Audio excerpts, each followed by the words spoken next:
If you take a walk through the campus of the University of Pennsylvania in the fall, past the skyscrapers and the train tracks, you'll find football being played.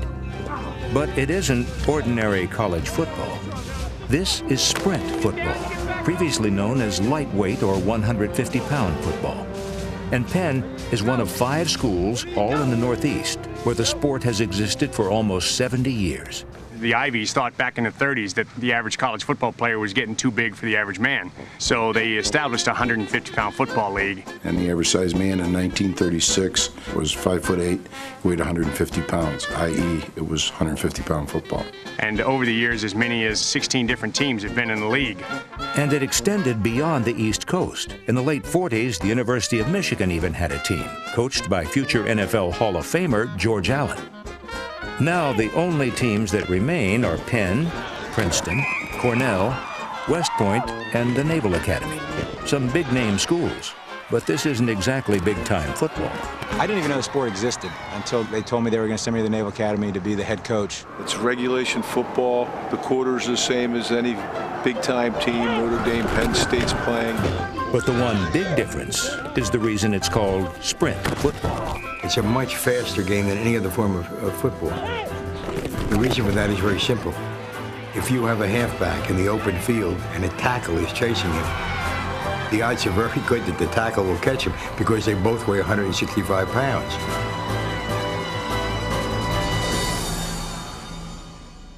Been told their whole life, you're too small, you can't play. But they did it anyway.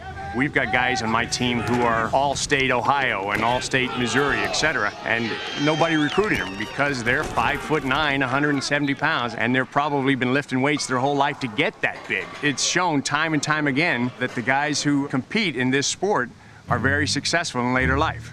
So successful, in fact, that a former running back from Columbia has won the Lombardi Trophy. A captain of the Princeton team was appointed Secretary of Defense. And a player from the Naval Academy became president. But their success spreads beyond politics and the Super Bowl podium. I'm a vice president with Lehman Brothers. Mechanical engineer at Lockheed Director Martin. of online marketing at 1-800-CONTACTS. I'm an investment banker. Financial planner. I'm an attorney in Washington, D.C. At Cornell University, I have coached 70 players who are either doctors or currently in medical school. We're averaging almost 2 MDs a year coming out of one football team. Cornell graduates, they put on their website that the average Cornell lightweight football player's annual salary is over $240,000. It's a different breed of kid. They get good grades, they lose the weight, they have work-study jobs, and they make those sacrifices because of one common thing. They love to play the game. They love the game so much that Penn alumni return every year to play against the current team in pads. So we got me and you at guard, tackle. They're all Penn guys, they're all alums, and they're all my friends, okay? But right now, we got to get ready to kick their... And although they don't have to be under the weight limit to play, the alumni must pay a $2 penalty for every pound that they exceed it. Penn players may play for the love, but Army and Navy play for pride, as in the annual Pride Bowl. Listen up! It's game time! We got Navy here at the Pride Bowl! It's about pride! It's about giving it all! You understand? We didn't come here to lose! We didn't train all offseason to lose! Junior's got 10 pounds to come out here and lose! I've covered Army-Navy games, I've covered Super Bowls, I've covered whatever there is. I've never seen harder hitting than I see on this field. I mean, I don't care whether it's marbles or debating or whatever. Army plays Navy. This is a real blood vendetta game.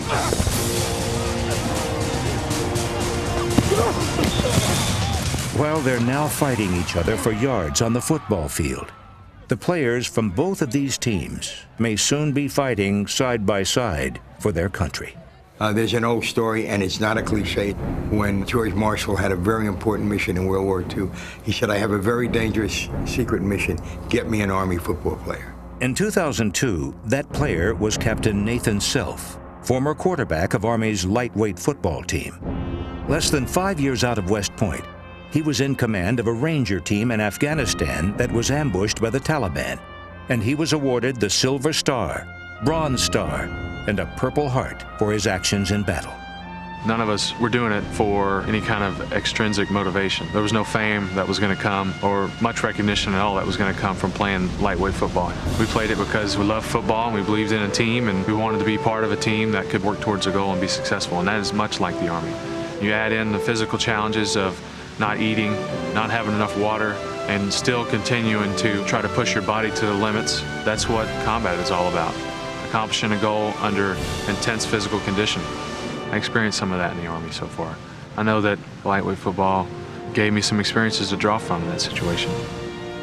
The game of football is one of those great leadership laboratories because it puts yourself in a position where you have to sacrifice for the good of the team. Sometimes you have to sacrifice and put yourself in a position to get hurt. And then you add the additional sacrifice that lightweight football has where you've got to make yourself as strong as you can be, but not gain any weight. Oh, and by the way, nobody's going to come watch you. Nobody's going to read your name in the paper. You're going to do it for you and your band of brothers that you're there playing with. Look, I've been in this business for 53 years, writing a sports column. If you look at football from any level, to the Super Bowl, to a high school game, these are the guys who are what the game should be about, who play for the right reasons playing. And man, I want to tell you something, they can play some football.